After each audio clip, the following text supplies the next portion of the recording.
This is AV Superfriends Off the Rails, an almost regularly scheduled open discussion on audio and video in higher education. We'll sound off about our most brilliant ideas, our dumbest mistakes, and everything in between. And because this conversation will almost certainly go off the rails at some point, we'll end up covering just about everything else. And now, the AV Superfriends. For November 25th, 2020, this is AV Superfriends Off the Rails. Welcome back, everybody. My name's Chris Dector. I'm joined by Larry, Mark, Rachel, Jamie, and Justin. And we've got a show that is just chock-a-block full of material for you today. In fact, so much material, it's actually a carryover from last week. So if you recall on our last show, we were talking with Dr. Jon Dorbolo from Oregon State University, and he was leading us on a fantastic journey through the history of educational technology and teaching on the web and using Gopher to track down information, and how to unravel those balls of wax. He was waxing rhapsodic about those balls of wax. It was a fantastic conversation, and as you heard at the end of the last show, that conversation ran really long, really long. It was just, we didn't want to cut it off. So this episode is going to be the second half of that conversation with Dr. Jon Dorbolo, where we're going to continue talking about kind of what the future might hold and how educational technology and pedagogy and all those things are kind of what's the next 10 years, the next 20 years, the next 30 years look like. So stay tuned for that momentarily. But before we get there, we do want to cover a little bit of news of the week. So it was just the other day, late last week. Many of us, and some of you didn't because it doesn't matter to you, but it will in a larger sense. We got an email from Crestron that said, hey, Crestron people, they're starting to get some notifications out there from Microsoft that they're gonna send out an update and finally disable Flash across the board. Now, this has been something every time you launch Chrome, every time you bring up Firefox or Edge or go to half the sites on the internet still, anything on the internet, you get this notification that says, hey, Flash is going away. And to Adobe's credit, they have finally thrown in the towel on Adobe Flash, and they've been putting that banner out there. Every time the Flash plugin gets called, you get that notification that says, hey, this will work fine, but it's going away, so please plan appropriately. Crestron's method for that was to apparently pay that lip service and then go to lunch. So now 12 years later, this is actually happening. And they sent out an email that said, whatever you do, please do not update your computers. Now, obviously, this is the wrong response because we don't control those updates. Some of us do, but most of us, those updates come from central IT. And when there's a security-related update, especially one related to Flash, which is a massive security vector for a lot of exploits, you can, bet your bottom dollar that your IT department is going to patch that and remove Flash as soon as they can. So when Microsoft says, here's a thing to address that, that's going to go. So I don't think Crestron's tact is the right one of just don't update, because that's not the right answer. But in the larger sense of things, while this is a Crestron specific thing to their X panels and a lot of their web-based interfaces and things, there's a lot of devices out there that use and rely entirely 100% on Flash for any sort of configuration and kind of web interface. So, what do we all think about this? What's going to happen here on January 1st when a bunch of us are kind of up a creek? I know in the first... Who's actually had luck, not doing it? Well, anybody actually said, "Oh, I'm not gonna update this," and your IT department's like, "Okay, cool." Nope. Yeah, this going forward, no way am I going to win the battle. Now, when it was first announced, our IT securities guy, he wanted to shut it down the day Adobe announced that it was out of line. They're like, in a year we're going to shut it off permanently, and he's like, "Oh, you mean today?" But we had a lot of products, and they weren't just Crestron. To Christopher, I just read your name. To Chris's point, don't use my full name. That requires a license fee. I need your middle name. I got mad at one of my kids' friends the other day, and I used her first and middle name, and she said, "What?" I'm like, it was real. You're over here enough that I know him. And by God, you pissed me off that much. Christopher Francis Dector, how dare you? Francis. Yeah. Where the hell did Francis? I think that was pretty Just kind seemed of like her. a Francis. I don't know. Could have been It Poindexter. says right there. or It says something. Jamie. It's not Jamie. Anywho, but we had a bunch of products that and Polycom was one of them, right? And we had a whole bunch of Polycoms that were using it, and we had that fight. We were like, hey, you can't shut this off yet. Give the manufacturers a chance to help us out here. Well, and they they had their never chance. did. I am not Right. really particularly pleased with Crestron's response of just don't update. But at least they sent something out, because there's a whole bunch of other ones that they didn't send crap out. And I'm pretty sure here in a month or so, I'm not going to be able to reach any of them. So what do I do? I mean, what do you guys? I mean, are you going to keep a laptop in the back drawer that just can't ever get updated? I have some of those. I have a couple of those. Yeah, The legacy laptops. I did that, and then they get really upset with me. Like, that's a security risk. Yeah, well, come get it. You know? Wait, I'm not leaving my desk. I'm not going to. That's fighting words right there. Yeah, I'm like, That's fighting words. can you bring that in? No. Can you leave it on the network so we can re-image it? Yeah. Yeah, it'll be there tomorrow, trust me. Just don't worry about it. Anywho, are you guys even going to try to fight it, or just let it fall apart? It's going to play out. It's going to roll. I'm more concerned with the other endpoints that rely on flash displays, things like that, for embedded web pages. I think that's our larger concern. And having to roll around frantically and updating firmware on all these devices that are leveraging that for connected pages and the like is probably more of our concern. Our programmer is going to do his best to get rid of all the flash crap that we've had out there. And we've been doing that already, but I think we're more concerned with the other stuff, all the random things that we're going to have to touch. Yeah, but I think a lot of those displays and things, you're not going to find that they even spent 2 seconds on a firmware update to fix it. So it's just going to be No, broke, we I have guess. some manufacturers that are like reluctant to give us firmware for displays and such. Like, do you really need this? Well, you should ship them all back. It's like, well, I have 350 of them, so are you going to give me 350 boxes and come do it on the weekend? Because I can't really take them all back and ship them to you in one shot to have them firmware updated. I mean, people are using them too, somewhere. There's right? got to be they're in use. So it's like They're in there's use. got to be a happy middle ground here somewhere. Can you imagine the receiving center? Hey, it's a shipping container from Oregon State. It's here. They need that tomorrow. There's a boat. There's a cargo. They just sent it COD. What the hell? Well, I thought it was So- interesting. That's how we get news everything. that came We're just out. always out there just paying cash from all my product when it comes in. I mean, some manufacturers obviously are going to say, "Oh, that's legacy product. That's 6 or 7 years old. Please use our new product. We'd be happy to show you that." Which is also not an answer. But some of so them are I think 6 or 7 years old. That's my problem too. Well, yeah. I mean, some of them are I still think what in is going to warranty, happen for God's is sakes.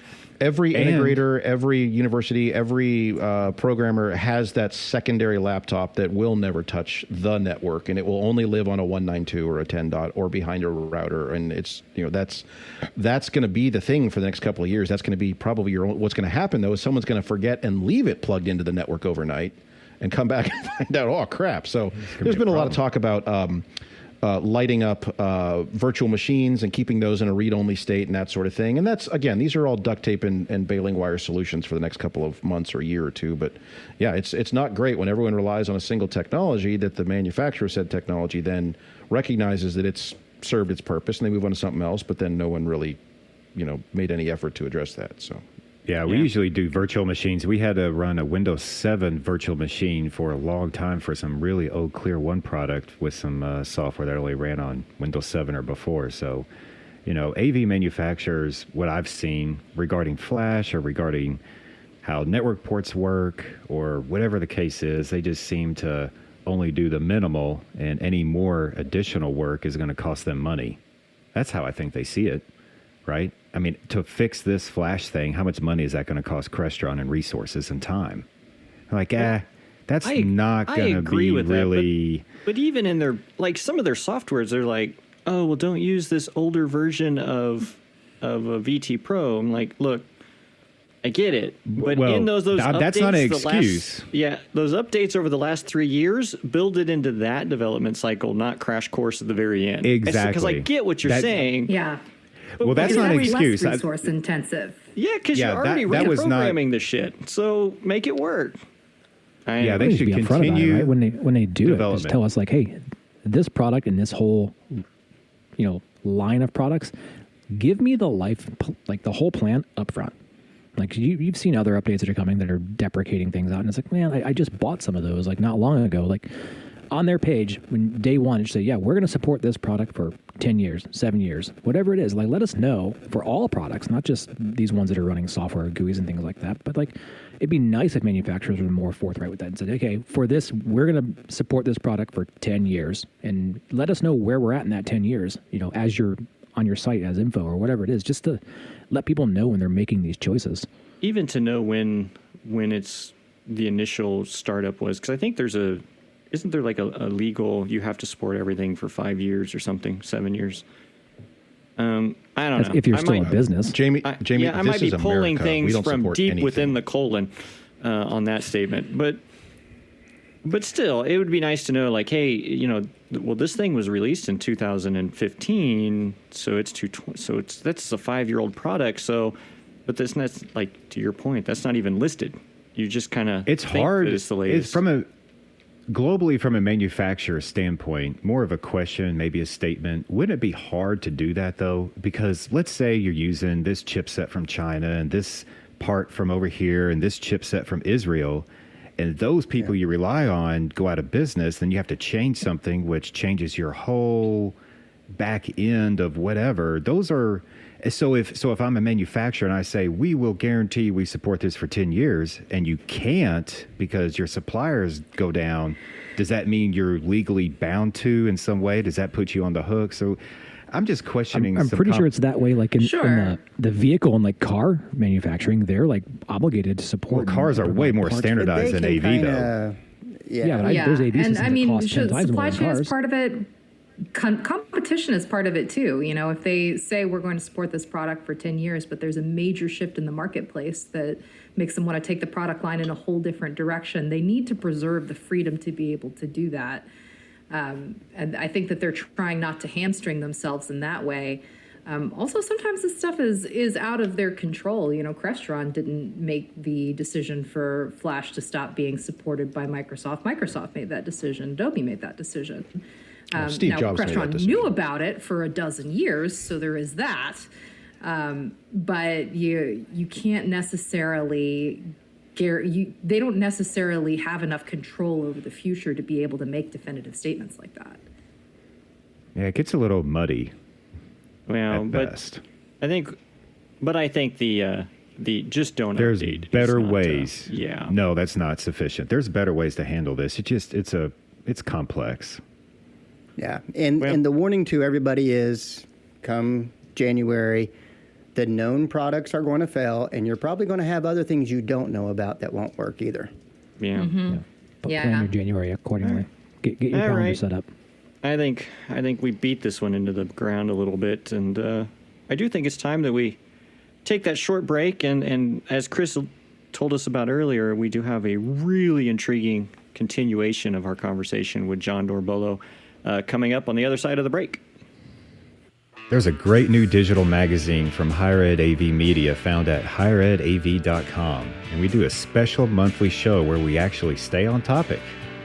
It's a show where we try to really focus on a single topic and break it down into AV Superfriends style. That's AV Superfriends on topic, found at avsuperfriends.com, higheredav.com, iTunes, Amazon, Spotify, Google, and wherever else you get your podcasts from. Well, and that Right. And I'm sort going of leads me to a question I've been thinking about since we started this conversation. In the environment that we're in now, where we have a lot more virtual and hybrid students, how do you create virtual circles? Because I think of the model of classroom teaching that I see most commonly being more of a virtual line. I mean, that's the kind of pedagogy that the Bueller bot is going to fool. But the Bueller bot can't fool a virtual circle. Right.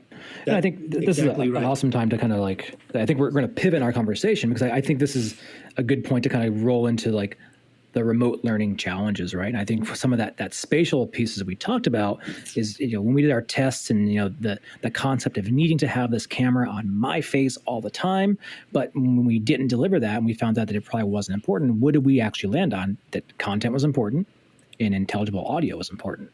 And, where are we at now? Look at what's important in our online experience right now, right? And so there's a parallel drawing back to that disruption, kind of putting people in there. And almost with that disruption, did we prepare people for challenges that we're facing right now?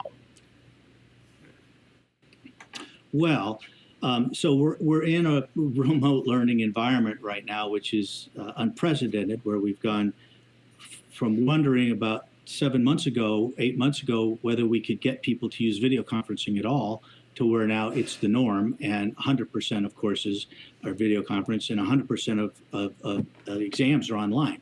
And this creates all kinds of tensions.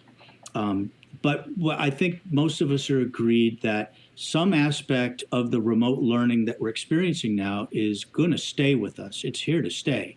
And departments are going to understand that they can use time and space to their advantage by hiring somebody in a different part of the world to teach what they want taught. Or they could take advantage of time slots that aren't normally used in order to increase their enrollment. It's going to be here to stay, and complications are going to come from it for sure. But, you were bringing up the Bueller bot, and this is a big deal to me because what I'm doing now is a proctoring system using Zoom. So we have the automated proctoring, they call it the AI proctoring, which watches your eye movements or whatever, right?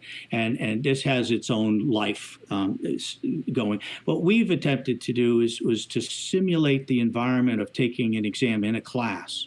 So right now, instead of sitting in a seat and listening to a lecture, you're sitting in a Zoom room and listening to a lecture. So what we're doing in those courses is we're saying instead of sitting in a seat taking your exam, you're sitting in Zoom while you're taking an exam online or by whatever means you're doing it. And so we're offering this to faculty, and many of them are taking us up on it. So we're doing these just about every day. So to me, a Bueller bot or a Zoom bot would be a big deal because that student's presence with their webcam on is part of what keeps the integrity of that environment in place. And so people that were faking it there crosses an academic integrity line, which becomes very interesting. But here's the problem. We can moralize about this all we want, but just as we are talking about technology and education having this synergy that creates our culture, there's a dance between instructors and students that always goes on. It's the nature of what we do. If we're successful as teachers, then our students will be able to do things that we don't even know about. Mm-hmm. That's the future that we create. If we stopped educating one generation, we wouldn't have any technology to deploy. Okay? So this is the way this works. There's a dance between education and technology. Education is what makes technology possible, and technology is what makes modern education doable. And so when our instructors innovate, we go, hooray. When our students innovate, we get all nervous. But that's part of the nature of what we do. They're not going to stay in place because we're pushing them to move forward. All right.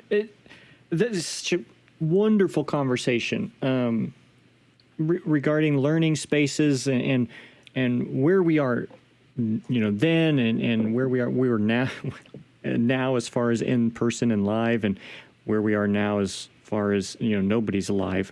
And I think we have a lot more to discuss on that as far as is in this world that we live in for now and for the next 8 to 12, 18 months. Let's be optimistic, right? And some of the other challenges that it brings to learning and assessments in particular and things. And I want to make sure that we continue that conversation here on AV Superfriends, but we are going to have to close it out for just a few moments. We'll be back and we'll have more talk with Jon about some of these topics here on AV Superfriends Off the Rails. Do you have a question for the AV Super Friends, a topic to suggest, or were we just really, really wrong on something and you'd like to give us a piece of your mind? Well, don't just yell at your computer. Send us an email and we'll actually read it. Mailbag@avsuperfriends.com.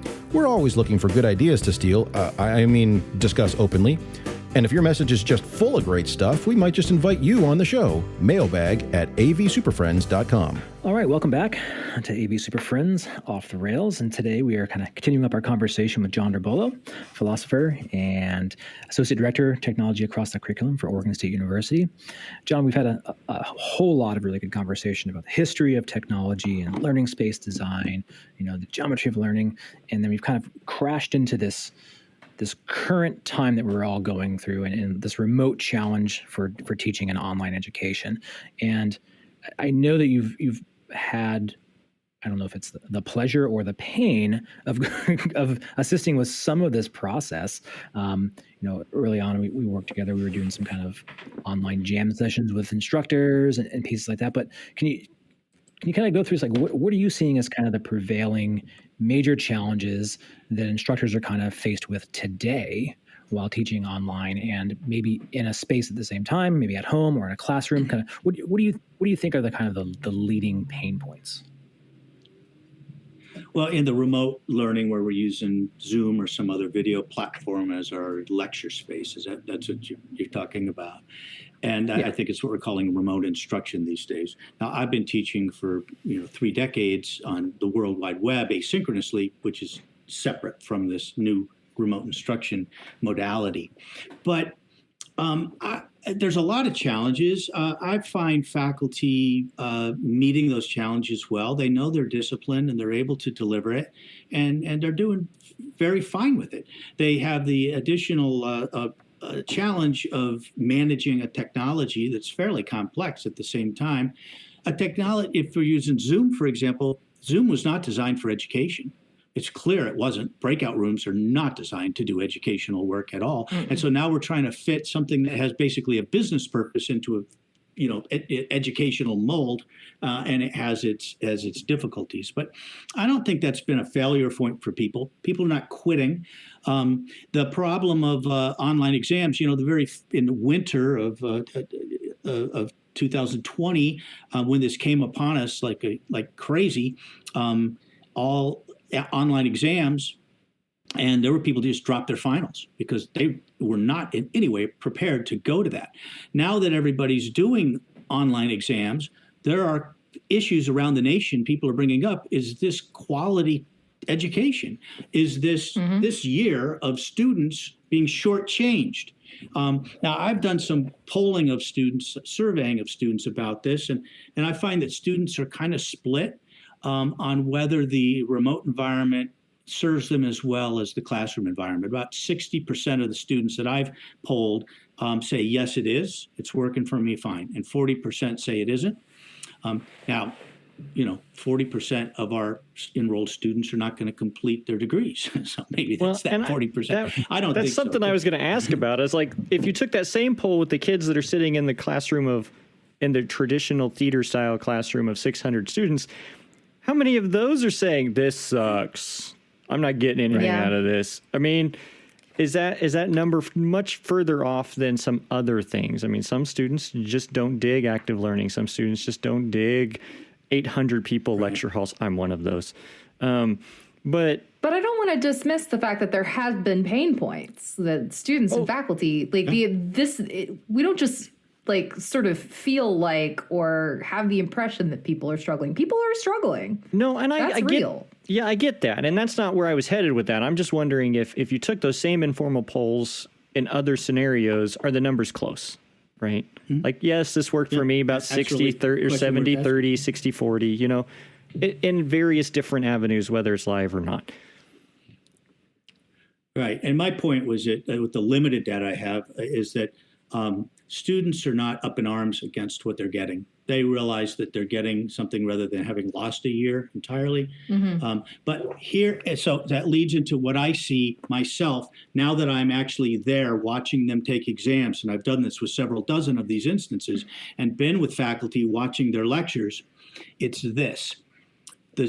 It's not the technology. Okay, it's not the change of the pedagogy. It's the student instructor environment. Okay, we say it's great to be able to learn anytime, any place, but not every time and every place is good for learning. And so I'm seeing students that are taking their midterm while they're at work and having to get up and go make change for somebody in the convenience store. They're on their laptop. I'm seeing students that are doing it in a Starbucks, or they're in a house where there's a party down the street. I've had students taking their exam and the landlord walks into their room and starts drilling in the wall. It's not an easy environment, and moreover, nobody was prepared for this, and so students aren't even equipped. They don't have the bandwidth, they don't have the cameras, they don't have the microphones that they need to do the work. And if we're going to go forward with anything like this, we have to make sure that faculty and students are equipped with the basics, a kit that says, here's how you do the remote learning well. That's the study that we need. I don't think it's a problem as to whether this mode of teaching and learning, listen, human beings can teach we're learning machines. We will teach each other no matter what. Prisoners have taught each other their own languages, different languages that they didn't know, by tapping on walls without being able to talk. So can we teach through video? Of course we can teach through video. But what are the unintended consequences of it when we do? That's what we were talking about, Rachel. And the unintended consequences is that the environment is now variable to a degree that it's almost uncontrolled. And a lot of that is not conducive to what the student's task is or the instructor's task. Having to So, teach John, from it home. seems like That's why a lot of instructors are eager to get back in the classroom so they could teach from the classroom. I it's find that human piece, right? When we talked about like the people power proctoring, like that you were doing, like we went back and forth, and a lot of these universities, they're like, well, there's Proctorio. Why not just use that, right? And it's so, oh man, and like, that why not was just use this machine piece to do all this assessment? But what you're just saying right now is that there's a human side to this, right? There is, in this experience, there's humanity going on, and we're all forced to have to be more flexible with our lives and kind of how and where and when we do these things. And so wouldn't we want that same kind of flexibility with our proctoring piece? And so I think adding the human proctoring was really important. And I really love that you put that together, and it took off the way it did, because I heard, there was a lot of dissent from people knowing, hey, well, I have to have this machine watching me take tests, and that doesn't seem fair. And I think the fact that you were able to allow a human to be involved with that was extremely valuable to the student experience. Yeah, and they're touchy about that too. Once they find out we're from OSU, they're better with it, but they're still touchy about it. And so one of the things that I've worked really hard to do is just tell them this is really about communication. We're not law enforcement. We're not here to catch cheaters. We're here to produce a fair and equitable environment for test taking that we can validate. Why? Because people around the country are now challenging the test taking as if it was not good enough, and maybe we're not getting the right assessment, and this entire year of education might be a failure. People are talking about that. And so I'm saying what we're doing is we're producing a system in which we can validate, yes, this was a legitimate test-taking environment. Institutionally, you're I there think to that protect has the value of their a lot of degree. value. Right. Yeah. And once they see that, they're perfectly fine with it. Once they've done with us a couple of times, they actually appreciate us, because students will drop off the internet. Well, where did they go? Well, I put my text number up on my Zoom picture, and they'll text me and say, hey, I just lost my internet. Well, Binky just communicated that to me. I write it down. There's not going to be a question now. They're not going to fall under suspicion. We don't know what the rules are. They don't know what the rules are. And so what we're doing is we're providing a kind of a groundwork for that to work in their favor. And I find that students are appreciating that and rising to it. But I'm not in competition with other forms of proctoring, including the automated proctoring. That's not the purpose of what I'm doing. We're providing an environment that works for a certain, say a pharmacy department has taken us on wholesale. They have a class that takes multiple courses simultaneously, so we're working with their entire, I don't know, which senior class or whatever it is. And they're very happy about that, because they know that ultimately they have to go for a licensing, which says, yes, my test environments have been secure. So Yeah, and it giving does kind of circle back to the original idea that underpinned the first online pedagogy you ever created, which is a sort of personal human-based interaction, even for something like a mass proctoring activity. And that is really important because I mean, we've sort of been skirting around this, but not only is this incredibly personal, but it's political, it's class related, it's economic. Like we're exposing inequities in our society that were hidden by having everybody in the same classroom, and having an actual, like, real life empathetic human being inserted into the proctoring process allows you to be flexible and adjust for those inequities that have a real effect on the way that people experience online learning. You're right about that. The thing that instructors like, that faculty like about what we do once they've experienced it, is that it gets them off the hook of having to run Zoom. Okay, imagine this. You've got a 97-person pharmacy class, 777, and you're giving them an exam. And now you're running the Zoom, you're answering questions, you're watching the exam, you're, trying to keep an eye on the class. It's more than an individual can do because you have more than one Zoom screen, 4 of them in a row.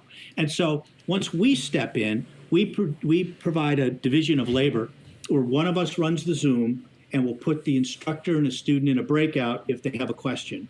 They'll do that. And then others of us do the proctoring piece, where we're interacting with the students as they need to go, I need to take a bio break, or my dog just knocked over my laptop, or whatever the thing that they're dealing with. And that lowers the temperature a lot in terms of the stress for the students. But the big deal is the instructors are now, finally I get to focus on my job, and not have to be the custodian and the cook and the bottle washer. And so I think it's really important, because what we're pointing at, in a way, is our technologies become more sophisticated and more integrated in our educational environment. The need for a team to work together is evident. We have this long-standing tradition of the solo captain with their own ship, and it's my course, right? And I understand that, but we're in an environment now where you really have to work as a team in order to get some of these things done at all. Yeah, it's not a one-man show anymore. I think that's a truism for virtual events, no matter what they are. They take more manpower, more cooperation, more coordination than achieving the exact same objective on site. It is literally harder. Yeah, and I think, John, back in the spring when the KTA, because I think that's kind of where we came out of this. We went into the people power proctoring, but I think that evolved out of that KTA experience, right? And some of I do want to talk about how that came from a grassroots piece when everything was just crashed into Zoom. Here it is, boom.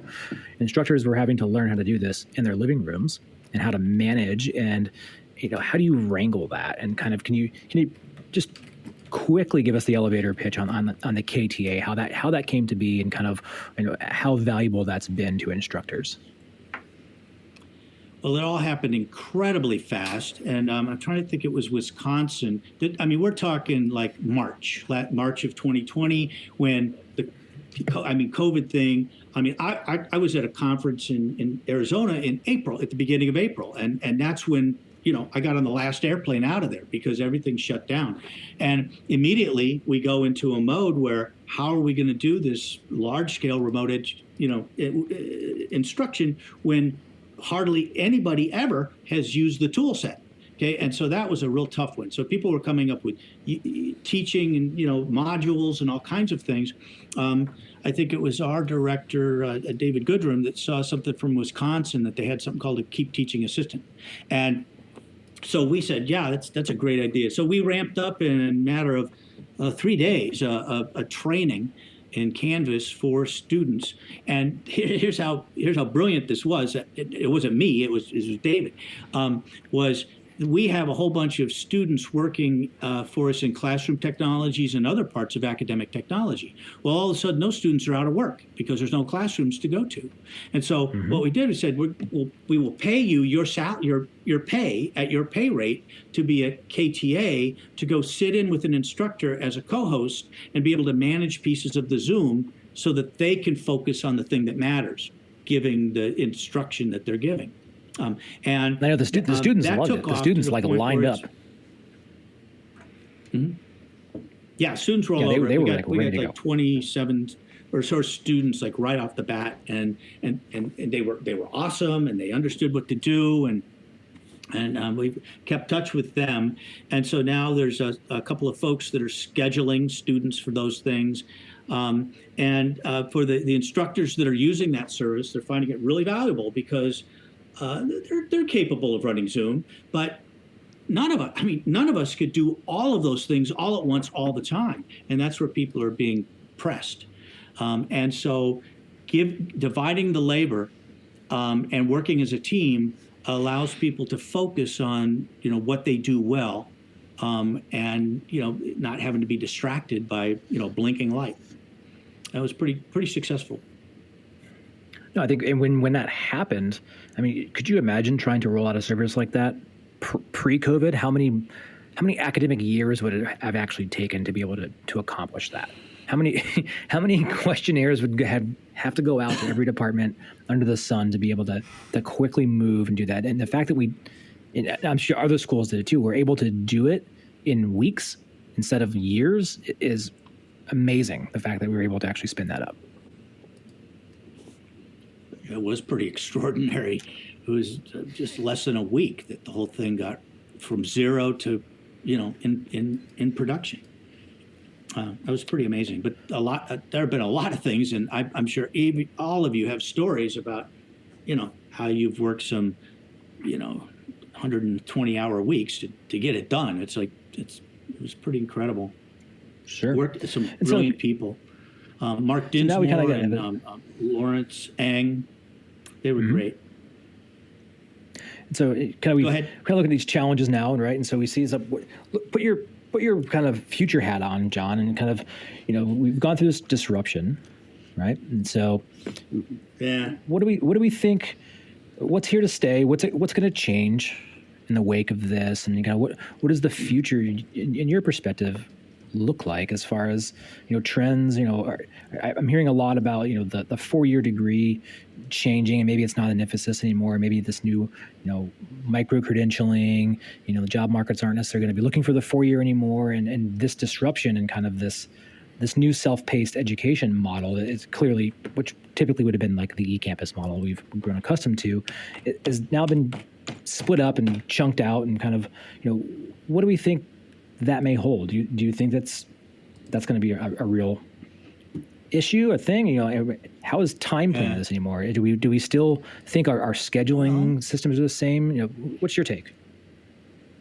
This is why I think that the remote instruction in some form is here to stay, because everybody's going to recognize that time and space are fungible assets that can be used in a whole bunch of ways that we're not using them. We have a very blunt way of making a schedule in education. We build that schedule. You have to come show up for it. Right? We're going to move to things like, and departments are going to be able to do this themselves. They're going to figure out stuff. How can I crowdsource a group of students for particular time slots? They don't even have to be regular time slots. You're going to be able to use people's availability to your advantage in order to increase your enrollment, which is what we're always asked to do. We'll also be able to address retention in a way of being able to stretch time out in ways that our current academic schedules don't allow. But there's two things that I think that I've been thinking about in terms of what's going to be interesting about our future in education and technology. One of them is about the academic technology. So I have an recent article in a chapter in the Sage Encyclopedia of Online Learning on academic technology. So I go some ways about the history of that and the concept of it, et cetera. But what I end up with is applying all of that to what may be in the future. What challenges, as technologies evolve, we talked about them with the Bueller, right? That's a new thing that's happening to Right. us, and it can affect us, our environment. So what happens as, let's say, 3D printing becomes a means of producing your assignment, right? And now the ability to introduce fraud into an object that you build and to be able to detect that is going to take a whole different kind of a consideration. We like active learning, but it's going to take on a different role. The transhumanism that we're undergoing, where people are embedding objects into their bodies, including chips in the brains. We're doing this now. The use of drugs, the use of all kinds of augmentations in oneself is going to change the human being. And so how do we address an academic integrity environment when we actually have people that are augmented in different ways that maybe can't be turned off? It's a really weird challenge to think about. And I think that we're going to have to recognize that the mode of assessment that we've been using for 100 years in higher education is no longer functional in the face of new challenges. We have to come up with better ways to assess. We went off and that's been one of the things I've been kind of touting this whole time since April and May, especially locally. And when my wife's in K-12, so when that started happening, is that for a couple of decades now that I've been in this, is that we've been bitching and moaning as a society that, we got to change education. The kids today, they learn different, or what do we do with millennials, right? And what I find... millennials. Yeah, as I have a house full of them. What I find really encouraging about the bright spot about this, as far as how it impacted education, is that it forced everyone to open the box. It forced everyone to find new ways. Students, parents, instructors, administration. What I'm seeing with K-12 students, and especially right now, I have upper high school, they're more prepared now for a regular college experience than they ever were before, because they're only going to school 2 days a week and they have to do everything else the rest of the time, right? Well, guess what? That's your freshman year of college, right? They now know that I'd rather be in front of somebody than at home or online. They now know all of these things. And I have a junior who is shopping for higher education based upon his experience over the last 9 months. He knows, I would rather be here. I would rather do that. Online is not for me. This is what I'm doing. And I think it has really exploded the opportunities for universities to look at this and go, hey, we're offering this for all of you students who have discovered that you like it this way. This is what we do. And for all of you other ones, this is what we do.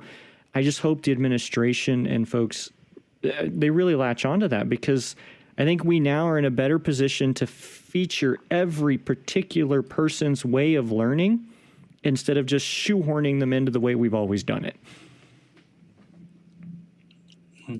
I agree with my that. soapbox. My soapbox. My 2 cents. That's a great soapbox. And I think there's two things we can look at: is the assessment of learning, but then also the objectives of education. So as to the assessment piece, consider the history of the objective exam, which we've all done, that, the multiple choice and true false, which is probably the largest part of what we get in higher education these days, and all standard exams. Where did that come from? It came from World War I and World War II, where there was the influx of millions of draftees, and there was the need to assess those people in order to put them in different places. There wasn't even a need to assess them correctly. It was just a need to sort them. And so I'm not saying it didn't, but they took the Stanford, Binet IQ test was the first objective test. And they modeled an assessment form based on that IQ testing, and that became the military's tool. Well, after the war, after World War II, there was this big movement of scientific management that was going on, of breaking every little piece of action down within a company, in a factory, timing it and making everything as efficient as possible by making them, interchangeable little parts. And a guy named Taylor has got the idea of who's running the U.S. education system and said, we need to apply scientific management to our education. And that's when they started to make schools like factories. And that's when we started to put bells in the schools. And it's a very interesting history as to how we moved from the little schoolhouse to a factory-style education, which is our universities pretty much are now. With that came the objective exam, because that was the thing that they adopted in order to be able to do those assessments. Okay, fine. And I think that's a perfectly good thing to happen. But then here I am in the early 1990s looking at computers for the first time and going, my heavens, these things could do so much. Look at what they could do with testing. If I could walk my students down through different paths of learning, we could walk them down through different paths of testing until each individual's knowledge was validated for real. What did they do? They figured out a way to be able to make computers give true, false, and multiple choice exams at scale. That's what our learning management systems have in them. That's what they do. And so we've taken like a 19th century testing method, and we're still using it in the most advanced technologies of the 21st century. And so to me, that's just missing the point of education keeping up with technology, because we're not paying attention to the objectives. Amen. I'm so glad to hear people say that. I really am, because I think a lot of times we forget that it's more than the end of year exam. It's more. I mean, and so to hear somebody verbalize that, besides myself speaking to myself usually, I really enjoyed that. I think it was that's all a whole really... other set of problems there, Jamie. We got to talk about that. And I think, John, and you kind of go through that and everything, the challenges that all the universities and even K-12s, like there's a contingency of folks that want to just preserve the way that it always has been. Then there's the adopters who say, no, let's use this as the opportunity to shake this up and reassess how we're doing this and where's the efficiency, or what can we capitalize on to better position ourselves for what tomorrow may be. Well, and that's something that I've had a lot of arguments locally about, and even the my wife's teacher friend, my teacher friends, is that we keep hearing this, and we alluded to it earlier, these kids are left behind. They're going to be so far behind. Behind on what? For God's sakes, behind because, we didn't hit all of the the assessment, the state assessment priorities for the year, or behind because they didn't learn anything. We're all in the same boat. We're all learning stuff. These kids are picking things up. It may not be what you set out for, but they're learning and they're doing, and the teachers are teaching. And I get so tired of hearing, well, they're all behind. Behind who? Behind what? Behind this number that somebody out there somewhere said was a good one? Come on. Let's measure what's going on and not what we thought maybe should be going on. And so I think it's been, we're breaking that mold and people are really uncomfortable with it. Well, that process of being uncomfortable means people are learning. Being uncomfortable is learning, right? That's the whole piece. That's right. These values, I think in the beginning we said that neither technology nor education are neutral, and they get codified into institutional values that are no longer about the objective of teaching and learning, but they're about the objective of running a university or running a university system or something like that. And so it drifts away from its initial point. The challenge that I have as an instructor teaching my philosophy class every term, I think I'm on my 110th consecutive term of teaching this class. The course is about self-knowledge. And what I do is try to convince my students that it's worth them using the methods of learning that they've become so good at to learn more about themselves. Okay? And it takes me quite some time to get them to be able to see that. And one of the obstacles is that what they've been trained to be is information hunters and gatherers, right? You ask them any question at all, and they'll go out and find the information. So now they're Googling it, and so on. So if I ask them, can you write an essay about your concept of love or truth or patriotism, okay? More than half of them will come back and say, according to American Heritage Dictionary, and give it off. And I'm saying, here's what you just did. You went out and you did what you've been trained to do. You go out and you gather information, you recombine it into a new form, and then you hand it off to the instructor. And it goes right past you. You're not in it at all, okay?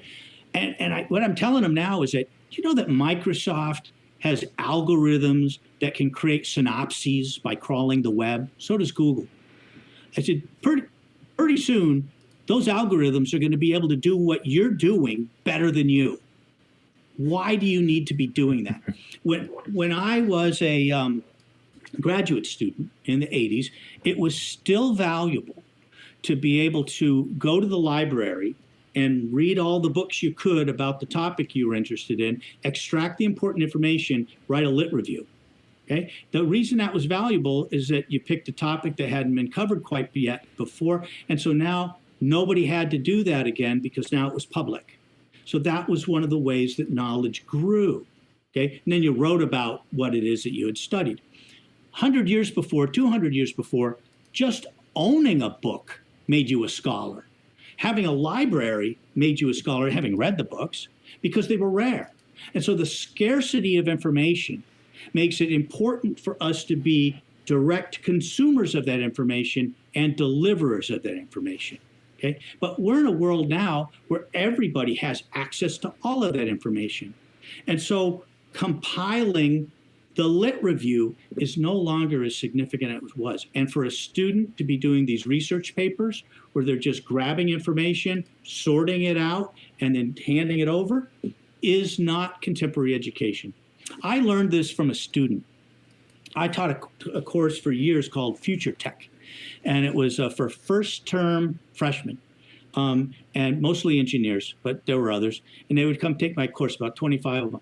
And what we did was we would suss out some emerging technologies, pick one, and then we'd spend the term studying the social, cultural, economic, educational, et cetera, implications of that emergence of that technology. And we were picking ones before they had actually come into being, like in vitro meat or 3D printing, stuff like that. What are the implications of this thing? So at one point, one of the classes, I was giving my opening lecture, and I said the thing that I said earlier in this lecture, was that if we stopped educating one generation, we would lose all of our technology because nobody would know how to use it. And this young woman put up her hand. This was the first lecture, and she goes, "That's not true." I said, "Really? So what do you think?" She goes, "We just teach ourselves." And man, that was an epiphany. I was like, oh my gosh, there really are people here that believe that they can teach themselves. How cool is that?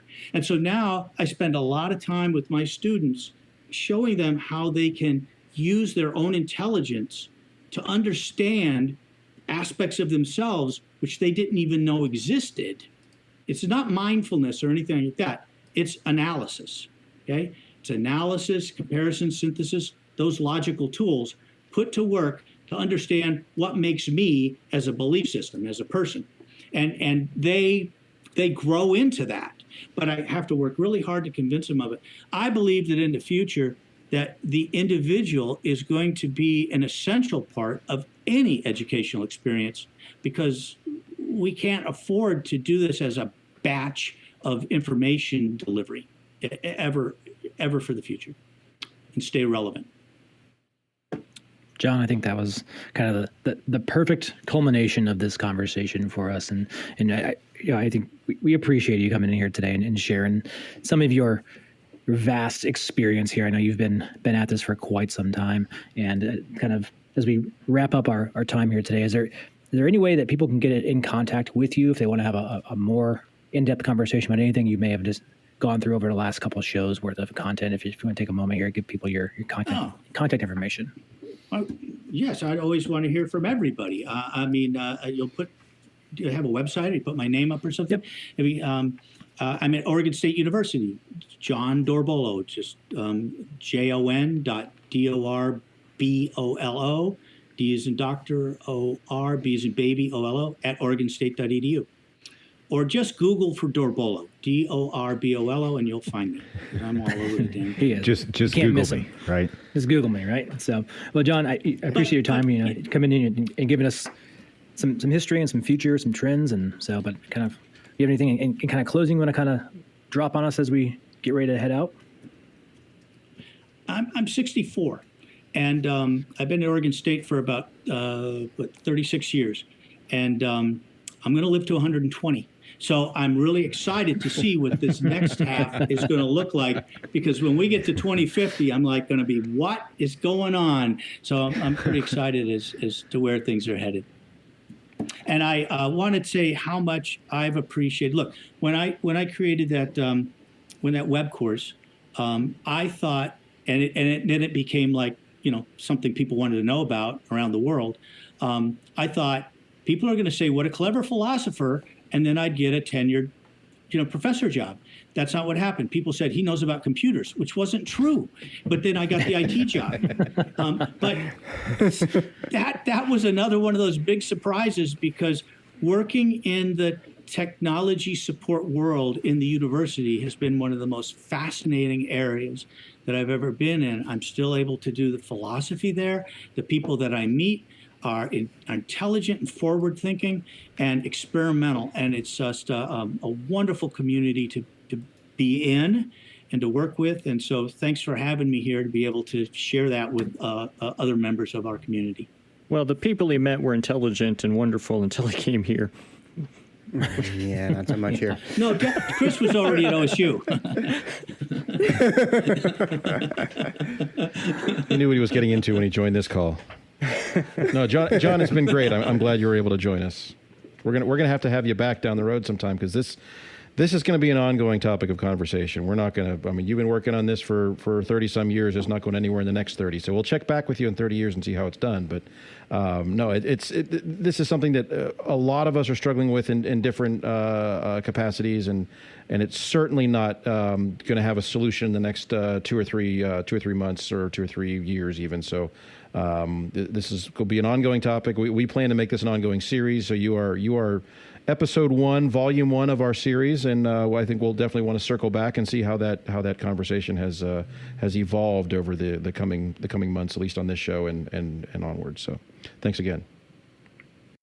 So I went on the internet and I found this. The internet is a communications tool used the world over where people can come together to bitch about movies and share pornography with one another. Afterwards, okay, I found this.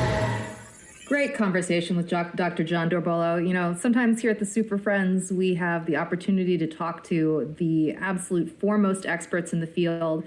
And sometimes we have the opportunity to hear from absolute Muppets. So now, presenting a new segment, I went on the internet and I found this.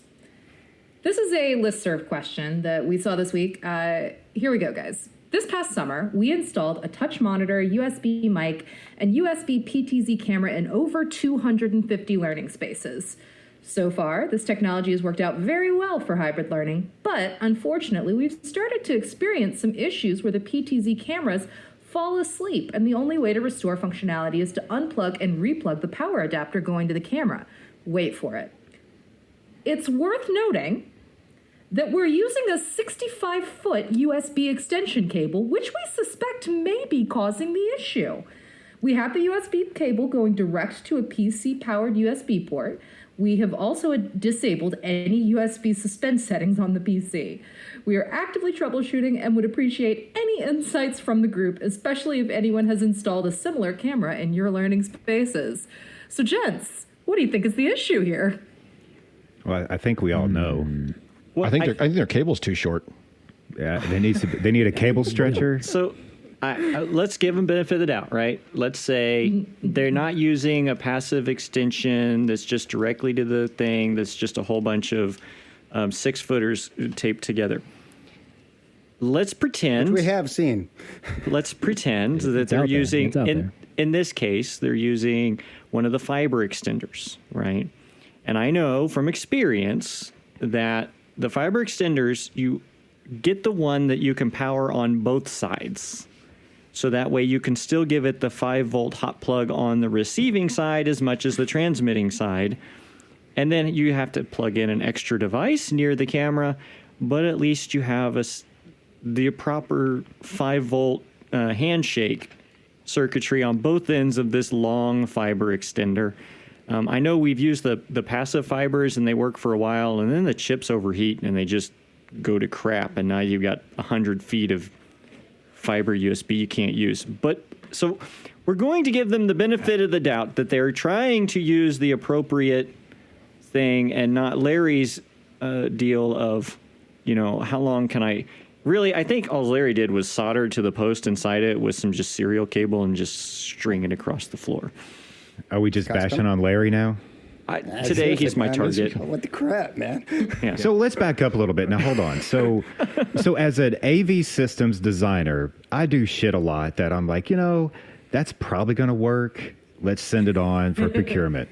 Yeah, but you feel bad right away, though. You're like, I probably shouldn't do this. That's probably going to work. This is possibly going to save me $1,000 or cost me an extra $1,000. Times 250 rooms, right? So that adds up quick. So, but there's other times as a system designer where I'm like, I don't see how this shit works. Even if it's in the spec, and you should be able to trigger yourself to buy something to test before you multiply it 250 times. Isn't that the real problem here? It probably worked in the moment where they actually commissioned, though, because it was on, it was powered, it wasn't falling asleep in real time. So to them, they're like, shit, it worked.